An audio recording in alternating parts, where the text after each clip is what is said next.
السلام علیکم ورحمۃ اللہ وبرکاتہ۔ میں آپ کو خوش آمدید کہتا ہوں اپنی نیکسٹ ویڈیو میں۔ آج جو ہمارا انتخاب ہے اس نظم کا نام ہے عقل و دل۔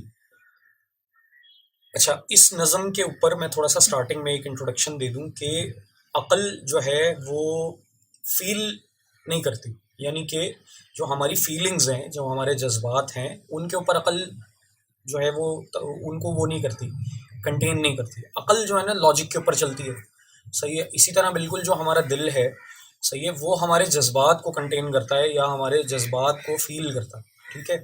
اور اسی طرح اس کا کنیکشن کیا جذبات سے کہ جب بندہ جذبات میں آتا ہے، کسی بھی قسم کے جذبات ہوں، تو اس کا دل تیزی سے دھڑکتا ہے، دل پہ اثرات ہوتے ہیں اس کے، اور دل کے اوپر ہی اس کا غبار بھی فیل ہوتا ہے، دل پہ ہی اس کا پورا اثر فیل ہوتا ہے۔ تو مقصد یہ ہے کہ بہت سارے لوگوں میں جو ہے نا یہ ایک بحث چلتی رہتی ہے، خصوصاً جو ہے وہ دینی طبقے کے اندر، کہ عقل کی بنیاد پہ کوئی فیصلہ ہونا چاہیے یا دل کی یا جذبات کی بنیاد پہ کوئی فیصلہ ہونا چاہیے، جس کو ہم عموماً کہا جاتا ہے عشق کی بنیاد پہ فیصلہ ہونا چاہیے۔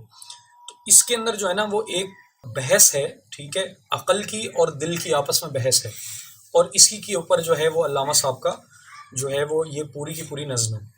عقل نے ایک دن یہ دل سے کہا، بھولے بھٹکے کی رہنما ہوں میں، ٹھیک ہے، یعنی عقل نے ایک دن دل سے یہ کہا کہ میں جو ہے وہ جو بھولا بھٹکا جو راہ میں ہوتا ہے، جس کو راہ نہیں مل رہی ہوتی ہے، جس کو کوئی رستہ نہیں مل رہا ہوتا، اس کو میں رہنمائی کر کے اس کو رستہ دکھاتی ہوں زمیں پر گزر فلک پہ میرا دیکھ تو کس قدر رسا ہوں میں، ٹھیک ہے، یعنی کہ تم یہ دیکھو کہ میں رہتی زمین پہ ہوں، عقل کہہ رہی ہے کہ میں رہتی زمین پہ ہوں، لیکن میری جو گزر ہے وہ فلک پر ہے، آسمانوں پر ہے۔ یعنی آسمانوں سے مراد کیا ہے کہ یعنی انسان کی جو عقل ہے وہ بہت بڑی بڑی سوچیں سوچ لیتی، ٹھیک ہے، تو بہت آسمانوں میں اڑنا آتا ہے اس کو، تو یہ مراد ہے اس میں۔ اچھا، وہ پھر وہ کہہ رہی ہے کہ دیکھو کس قدر میری جو ہے نا بلندی کا کیا عالم ہے، کس قدر رسا ہوں میں، کہاں تک رسائی ہے میری، کہاں تک پہنچ ہے میری۔ کام دنیا میں رہبری ہے میرا، مثل خضر خجستاں ہوں میں۔ اچھا، خضر علیہ السلام کی طرح میں جو ہے وہ چھپی ہوئی ہوں، اور کام کیا ہے کہ میں پوری دنیا کے اندر رہبر ہوں، ٹھیک ہے، میں جو ہے وہ راہ دکھانے والی ہوں، ٹھیک ہے، پوری دنیا کو ہوں، مفسر کتاب ہستی، ٹھیک ہے، مظہر شان کبریا ہوں میں، مظہر شان کبریا ہوں میں، یعنی کہ کتاب جو قرآن کریم جو ٹائٹل کتاب کا لیا جاتا ہے، الکتاب جس کو کہا جاتا ہے، ٹھیک ہے، اس کی مفسر عقل ہے، یعنی عقل ہی اس کے اندر سے مسئلے نکالتی ہے، عقل ہی اس کے اندر سے فہم نکالتی ہے، عقل ہی نکالتی ہے کہ حلال کیا ہے حرام کیا ہے، ٹھیک ہے۔ اسی طرح بالکل جو ہے نا وہ کہہ رہی ہے کہ اللہ تبارک و تعالیٰ کی جو شان ہے اس کی مظہر ہوں میں، یعنی میری عقل کے ذریعے، میرے ذریعے پتہ چلتا ہے کہ اللہ تبارک و تعالیٰ کی جو ہے نا وہ لاجک اور جو اس کی کبریائی ہے وہ کتنی زیادہ بڑی ہوگی۔ بوند ایک خون کی ہے تو، لیکن غیرت لال بے بہا ہوں میں، ٹھیک ہے، تو وہ کہہ رہی ہے کہ ایک جو ہے نا خون کی بوند سے تو بنا ہوا ہے، دل کو کہہ رہی ہے، ٹھیک ہے، اور میں جو ہوں نا وہ غیرت کو کنٹرول کرتی ہوں، میں ہی بندے کو لاجک بتاتی ہوں کہ کسی چیز پہ غصہ کرنا ہے یا نہیں کرنا، ٹھیک ہے، یعنی جذبات کی بھی اصل عقل سے آ رہی ہے، ٹھیک ہے۔ دل نے سن کر کہا یہ سب سچ ہے، ٹھیک ہے، دل نے اب اس سے کیا جواب دیا، اسے کیا جواب دیا، دل نے کہا تو میں مانتا ہوں کہ یہ سب سچ ہے، ٹھیک ہے، پر مجھے بھی تو دیکھ کیا ہوں میں، وہ اپنے بارے میں بتا رہا ہے کہ تو مجھے بھی تو دیکھ میں کیا ہوں، راز ہستی کو تو سمجھتی ہے، ٹھیک ہے، یعنی اللہ تبارک و تعالیٰ کا جو راز ہے، جو قرآن کریم میں اور ہمارے نبی کریم صلی اللہ علیہ وآلہ وسلم کی سیرت مصطفیٰ جو اس کے ذریعے ہم تک لایا گیا ہے کہ اللہ تبارک و تعالیٰ کا ایک راز ہے جو، ٹھیک ہے، اس راز کو تو سمجھتی ہے، یعنی تجھے سمجھ میں آتا ہے کہ حلال کیا ہے حرام کیا ہے، اور کیا کیسے زندگی گزارنی، کیا لائف سٹائل ہونا چاہیے، کیا کچھ ہونا چاہیے، اور آنکھوں سے دیکھتا ہوں میں۔ وہ کہتا ہے کہ ایکچولی جو اس کو فیل کرتا ہے آنکھوں سے، وہ کون فیل کرتا ہے، وہ میں فیل کرتا ہوں، اس کا مطلب کون بتاتا ہے، وہ میں بتاتا ہوں، ٹھیک ہے۔ اچھا، ہے تجھے واسطہ مظاہر سے، ہے تجھے واسطہ مظاہر سے، اور باطن سے آشنا ہوں میں۔ وہ کہتا ہے دل کہتا ہے کہ عقل کو وہی چیز سمجھ میں آتی ہے جو سامنے نظر آ رہی ہے، ٹھیک ہے، یعنی رسول اللہ صلی اللہ علیہ وآلہ وسلم اور دیگر جو انبیاء ان سے پہلے آئے، تشریف لائے، تو انہوں نے بھی معجزات دکھائے عقل کو عاجز کرنے کے لیے۔ معجزہ کہتے ہی اس کو ہے جو عاجز کرے، کس چیز کو عاجز کرے، عقل کو عاجز کرے۔ اب مطلب کیا ہے کہ جو چیز نظر آ رہی ہے وہ عقل دیکھ سکتی ہے، اس کو فیل کر سکتی ہے، اور وہ کہہ رہا ہے دل کیا کہہ رہا ہے، باطن کا آشنا ہوں میں، یعنی جو چیز چھپی ہوئی ہے اس کو ایکچولی میں آئیڈینٹیفائی کرتا ہوں، وہ تمہارے بس میں نہیں اس کو آئیڈینٹیفائی کرنا. علم تجھ سے، معرفت مجھ سے. ٹھیک ہے، وہ کہتا ہے علم نالج تمہارے پاس ہے، لیکن ایکچولی اس نالج سے جو اللہ تبارک و تعالیٰ کا عرفان حاصل کرنا ہے، جو اس کی پہچان حاصل کرنی ہے، ٹھیک ہے، وہ میرے ذریعے ہوگی. ٹھیک ہے، تو خدا جو، ٹھیک ہے، خدا نما ہوں میں، اور تو اگر جو ہے وہ خدا کے جو ہے وہ اس کی سمجھ لیں کہ اس کی تلاش میں ہے، تو میں جو ہے وہ خدا کو دیکھنے والا ہوں. یعنی میں جو ہے خدا کی ان چھپی ہوئی چیزوں کو سمجھنے والا ہوں، ان رازوں کو سمجھنے والا ہوں، ان کو فیل کرنے والا ہوں. جو اللہ تبارک و تعالیٰ فرماتا ہے نا کہ جو ایک مفہوم بتا رہا ہوں حدیث کا، کہ بندہ مومن کے دل پہ یہ چیز آئی ہے جو قرآن پاک ہے. حدیث ہے یا میرے خیال سے قرآن کی آیت ہے، اللہ مجھے معاف کرے اگر میں غلطی کروں. تو مطلب یہ ہے، مفہوم میں پیش کر رہا ہوں جو کہ سنا ہے میں نے بیان میں، کہ جو قرآن پاک ہے اگر وہ پہاڑوں پہ نازل ہوتا تو پہاڑ بھی جل کے بھسم ہو جاتے. لیکن کیا ہے کہ یہ بندہ مومن کے دل میں سماتا ہے. اب بندہ مومن کے دل میں جو سماتا ہے اللہ تبارک و تعالیٰ کا راز، تو اس کا مطلب کیا ہے کہ دل کے اندر وہ قابلیت ہے کہ وہ خدا نمائے. ٹھیک ہے نا. علم کی انتہا ہے بے تابی، اس مرض کی مگر دوا ہوں میں. اب وہ کہتا ہے علم کی انتہا کیا ہے کہ وہ ایٹ دی اینڈ جا کے ایک تجسس پہ چھوڑ دیتی ہے، بےتاب کر دیتی ہے. ٹھیک ہے، جبکہ سکون ایکچولی میں دیتا ہوں. صحیح ہے، سکون میرے ذریعے فیل ہوتا ہے. صحیح ہے. اچھا آگے وہ کہتا ہے شمع تو محفل صداقت کی.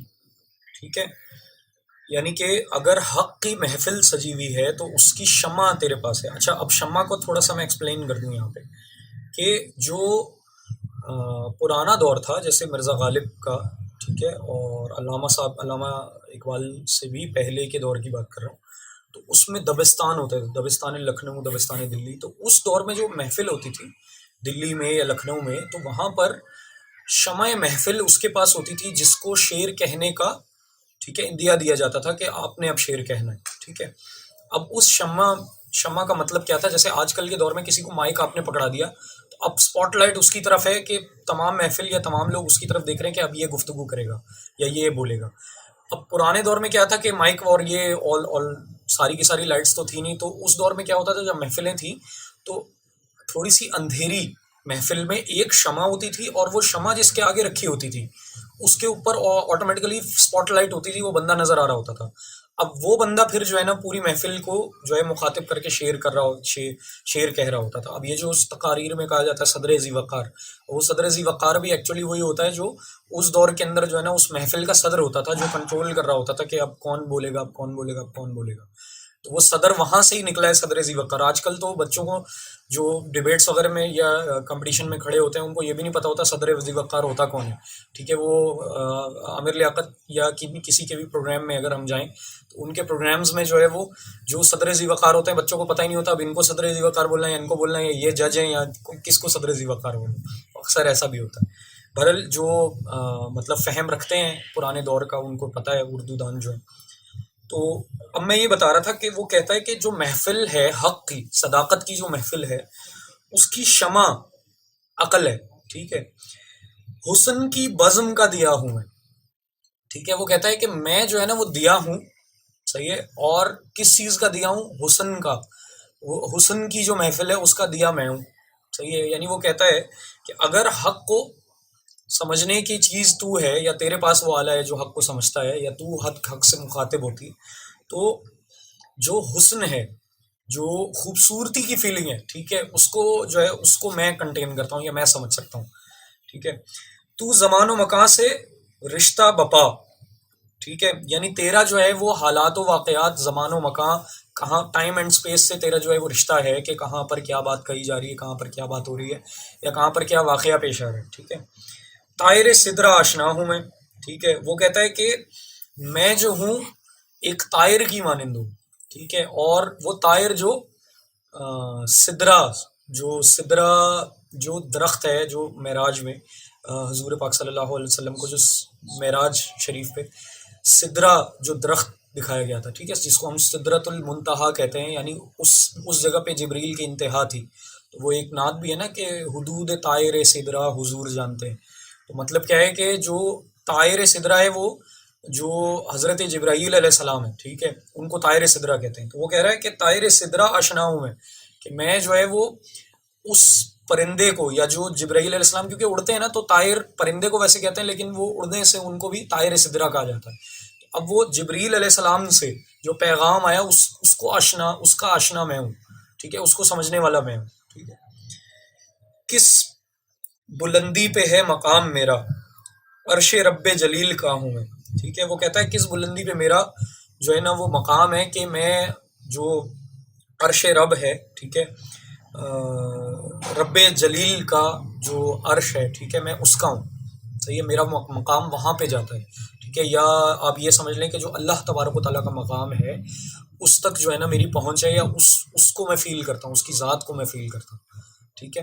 تو عقل جو ہے نا اس کی ذات کو فیل نہیں کر سکتی، جبکہ دل جو ہے اس کی ذات کو فیل کرتا ہے. جیسا کہ میں نے پہلے بھی عرض کیا کہ معنی جو ہیں وہ تو ایگزیکٹلی نہیں ہے، لیکن مفہوم میں عرض کر رہا ہوں کہ اللہ تبارک و تعالیٰ نے کہا کہ مجھے یا میری آیات کو، یا جو قرآن ہے اس کو جو ہے وہ پہاڑوں کے اوپر بھی اگر یہ کلام نازل کیا جاتا تو وہ جو ہے وہ اس کو کنٹین نہیں کر پاتے، یا اس کو برداشت نہیں کر پاتے، ٹھیک ہے، وہ جھلس کر راکھ ہو جاتا. لیکن بندہ مومن کا دل جو ہے نا وہ اللہ تبارک و تعالیٰ کو سماتا ہے، یا اس کی آیات کو سماتا ہے، ٹھیک ہے. اور ابھی بھی جو اسی طرح بالکل سورہ انفال جو میٹرک میں پڑھائی بھی جاتی ہے، ٹھیک ہے، تمام اسٹوڈنٹس کو، اس میں بھی ہے کہ مومنوں کی جو 5 نشانیاں بتائی گئی ہیں ان میں سے ایک نشانی جو پہلے ہی رکوع میں آ جاتی ہے سورہ انفال کے، کہ 5 نشانیاں ہیں جو مومنوں کی، ان میں سے ایک نشانی یہ بھی بتائی گئی ہے کہ جو بندہ مومن ہے جب قرآن سنتا ہے، ٹھیک ہے، قرآن کی آیات سنتا ہے تو اس کا ایمان تازہ ہو جاتا ہے. اب وہ ایمان تازہ ہونے کا مطلب کیا ہے؟ ایمان is not a tangible thing جس کو ہم چھو نہیں سکتے، ایسی کوئی چیز نہیں جس کو فیل کرتا دل، وہ ہے، ٹھیک ہے، ایمان، ٹھیک ہے. اسی طرح بالکل عقل جو ہے نا وہ چیزوں کو چھان پٹک کے دیکھ رہی ہوتی ہے. عقل کا ہمیں پتہ چل جاتا ہے کہ کسی کا انٹلیکٹ زیادہ اچھا ہے، کسی کا انٹلیکٹ زیادہ برا ہے، ٹھیک ہے، لیکن ہم کسی کے ایمان کو فیل نہیں کر سکتے کہ کس کا ایمان کس لیول پہ. وہ درجہ بندی جو ہے اللہ تبارک و تعالیٰ کے ہاں ہے، اور اللہ اسی کی بنیاد کے اوپر بندے کی جو ہے نا وہ فیصلے کرتا ہے آخرت کے، ٹھیک ہے. دنیا کے فیصلے تو ہوتے ہی ہیں، لیکن آخرت کے فیصلے اللہ تبارک و تعالیٰ اسی کی بنیاد پہ کرے گا جو دل کا ایمان ہے. جزاکم اللہ خیر کثیرہ. اس کے ساتھ ہی ہم اس ویڈیو کو اینڈ کر رہے ہیں. آپ سے ملاقات ہوگی اپنی نیکسٹ ویڈیو میں. السلام علیکم ورحمۃ اللہ وبرکاتہ.